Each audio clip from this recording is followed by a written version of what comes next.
Hello everyone, so this is a new video where I'll discuss how was my experience while attempting Prelims UPSC CSE 2025 paper. As everybody is saying that it is a quite different paper or distinct paper from the rest of the year's paper because it was too lengthy and it was time taking. And I'm saying this with my experience that I wasn't able to do last 4 or 5 questions because my OMR sheet has been taken from me. So I wasn't able to do all the questions which I have marked, like I have eliminated 2 options and I was in the 50-50 situation that either this will be correct or this will be, but I wasn't able to mark those questions because of time constraint. And yes, this is a true fact that this paper is very lengthy. The another difficulty in this paper was this 3 statement based question, which was too confusing, and it was very subjectivity comes into the picture here because it is too difficult, because somewhere in the question we have to be very general and see questions from the general perspective, and in somewhere we have to dive into the questions and see from the perspective of specialists. So it diluted the statement assertion reasoning pattern of question, and it has made it a bit difficult. The another difficulty could be it is towards the fact side. There are too many facts which has been asked, so it is relatively less concept based and more fact oriented. So let's see how I did my paper, because when I saw the first page of this paper, I was very nervous because I know this is something tough side paper.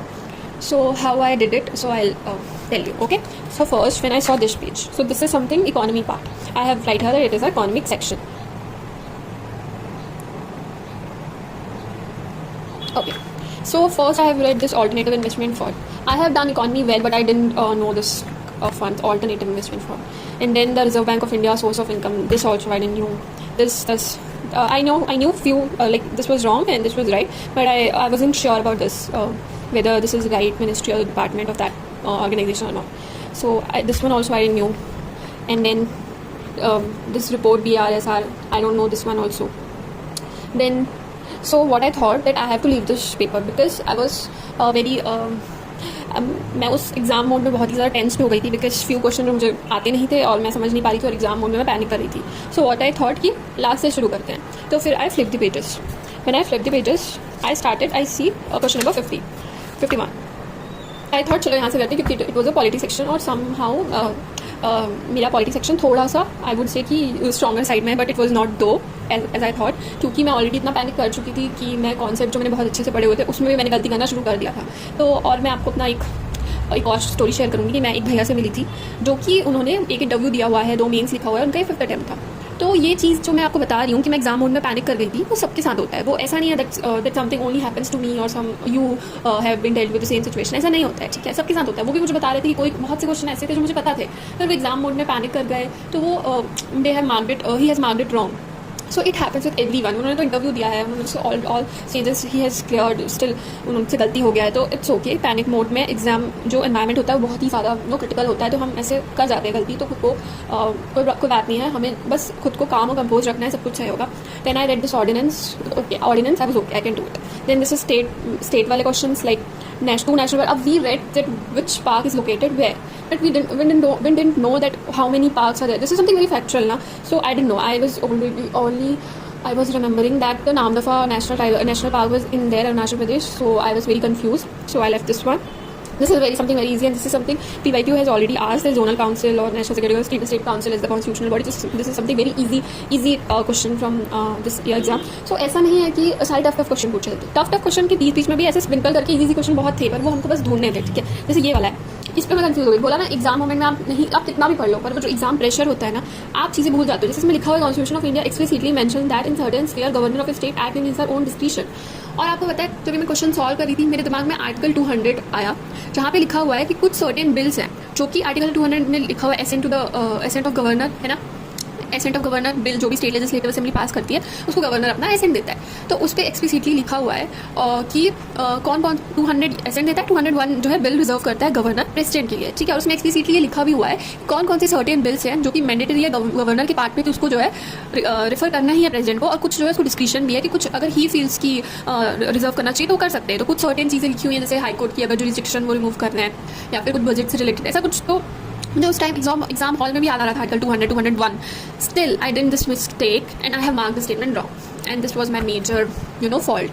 Then the another one was the prison media can officer own reserve a bill passed by state for his country without it being forwarded by governor. तो ऐसे नहीं है, ये सबसे गलत statement था, तो ये तो I know either I did mistake and I marked neither in actual it was the one only option, so I did mistake. So exam hall में होता है and it is very normal, सबके साथ होता है. अगर आपके साथ भी हो रहा है तो आप ये बिल्कुल मत सोचो कि आप गलती कर रहे हो, आप ही नहीं कर पा रहे हो, सबके साथ हो रहा है. जिन भैया ने इंटरव्यू दिया है उन भैया से भी मेरी बात हुई थी, उनसे भी ऐसी मिस्टेक होती है. ठीक है, फिर मैंने ऐसे अटैम्प्ट किए, फिर बहुत से क्वेश्चन मैंने इधर उधर कर दिए, पर फिर स्टिल मैंने बहुत से ईजी क्वेश्चन फाइंड आउट किए कि पहले ईजी वाले परफॉर्म करूँगी, उसमें मैंने सर्कल लगाया, स्टिल रॉन्ग तो हो ही गया.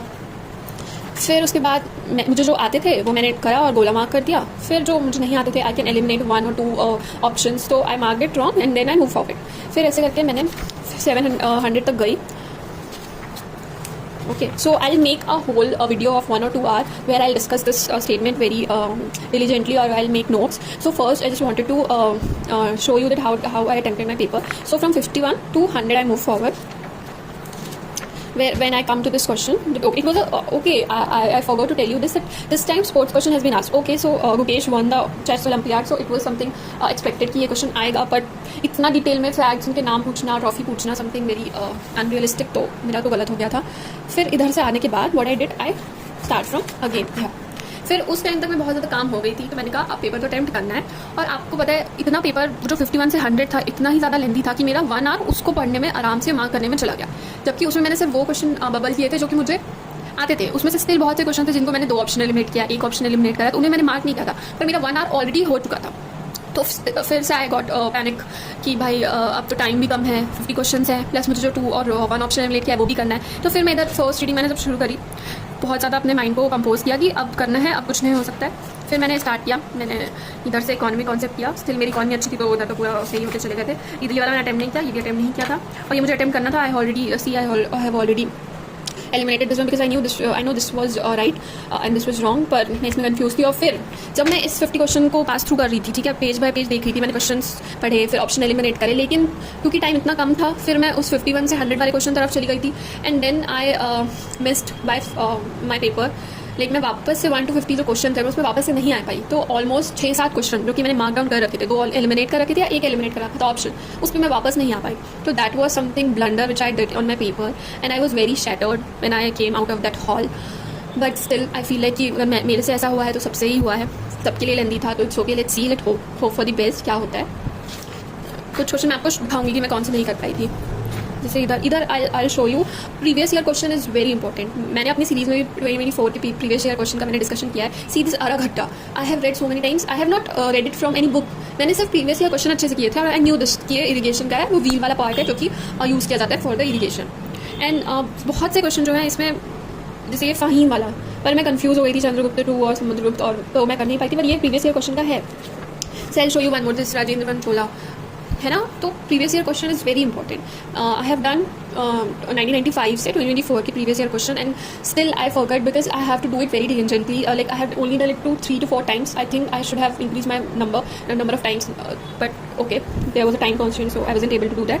सो फिर I did this and I told you.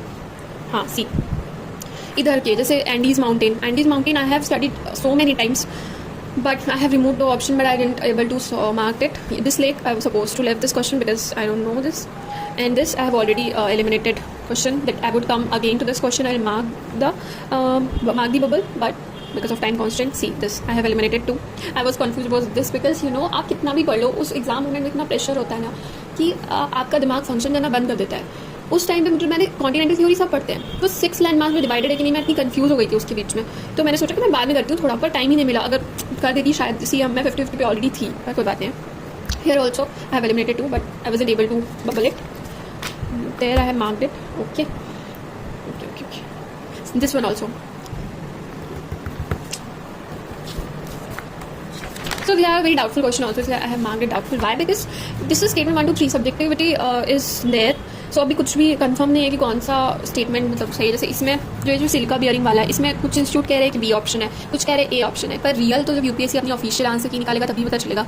हम सिर्फ वेट कर सकते हैं और हम प्रिपरेशन कर सकते हैं और पढ़ सकते हैं, उसके अलावा हम कुछ नहीं कर सकते. क्योंकि यूपीएससी ने इस बार पेपर बहुत ही ज़्यादा स्टेटमेंट को एलोंगेट कर दिया था, तो अभी हम फाइंड आउट नहीं कर पा रहे कौन सा किसका एक्सप्लेनेशन है, क्योंकि अगर जनरलिस्ट पर्सपेक्टिव से देखें तो नहीं है, अगर स्पेसिफिक पे जाएँ तो है। तो किस क्वेश्चन को जनरल व्यू में देखना है, किस क्वेश्चन को स्पेसिफिक व्यू में देखना, अभी ये भी एक डिल्यूजन है। सो इसलिए देखते हैं। फिर मैं इधर से मूव करी, जैसे बहुत से क्वेश्चन मुझे नहीं आते थे जैसे ये, तो मैंने नहीं किया और मैंने तुरंत छोड़ दिया क्योंकि टाइम कम था। इन सब में जाती नहीं पता है तो गड़बड़ जाती। फिर इधर इधर आते मैंने 50 अटैम्प्ट किए, ठीक है। फिर मैं वापसी से गई इधर, सेकेंड जो 2 वाले मिनट किए थे, 1 मिनट किए थे, वो वाले मार्क किए। पर जब मैं इधर गई और बबल बनना शुरू किया तब टाइम खत्म हो चुका था, तो मैं वापस से इन 50 क्वेश्चन पे नहीं आ पाई थी। तो ऐसी थी मेरी एग्ज़ाम की जर्नी। एग्ज़ाम वाला दिन जो होता है बहुत स्ट्रेस्ड होता है, और आई नो आप सबके लिए भी हुआ होगा, पर कोई बात नहीं। हम जो है अब से मैं एक नेक्स्ट वीडियो डालूंगी, उस पर मैं PYQs का मैं मैपिंग करूंगी कि कौन सा PYQ इस ईयर में आया है और पहले कौन से प्रीवियस ईयर पेपर में आया है। सो अगर आप मेरी इस जर्नी के साथ you want to come along with me, so we can do things together.